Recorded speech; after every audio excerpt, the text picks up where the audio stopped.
Hello everyone, I'm Rayyan. Come with me as I give you a sneak peek into my self-care toolbox. I've grouped my strategies into 3 categories: mind, body, and soul. Obviously, these aren't the official self-care domains Butler et al. Described in our course. But hey, they work for me. Think of it as the Rayyan method. Not peer-reviewed, but highly effective. So, let's dive in and start with the mind. For me, caring for the mind is about staying engaged, but also knowing when to hit pause. One way I keep my brain fired up is through working on something hands-on, like the SolidWorks certification I'm pursuing this summer. It keeps me productive and eases the stress of resume building and the wild hunt for internships. When it's time to chill, I turn to nature. I've always found that forest bathing, basically just being in a green space, super calming. Now, I live in Saudi Arabia, where lush greenery is more of a vibe than a reality. So this summer, my family planned a trip to Azerbaijan, and we made sure to stop by a scenic hill station called Quba. Surrounded by nature, I could finally unplug and let my mind breathe. 10 out of 10, would highly recommend.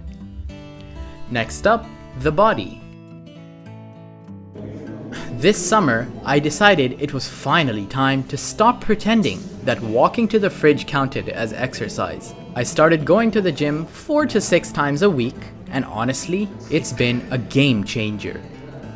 Heavyweight workouts have become a great way to practice progressive muscle relaxation, even if they are a bit sweatier and, well, involve a lot more grunting. I also faced my worst enemy: junk food.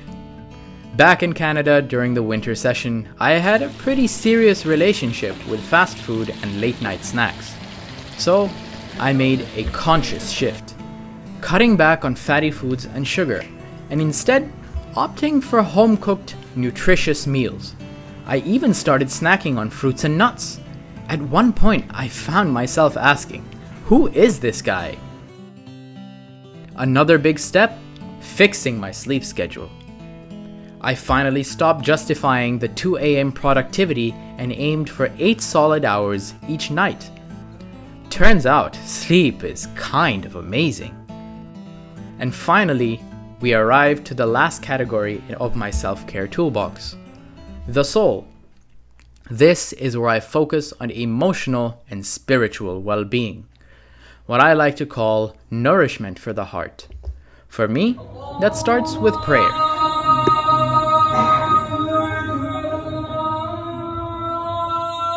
It gives me peace, purpose, and a much-needed timeout from the chaos of daily life. Honestly, it's like hitting a reset button for my soul. Prayer also brings connection. I look forward to Friday congregational prayers, not just for the spiritual boost, but because it's my weekly catch-up with friends.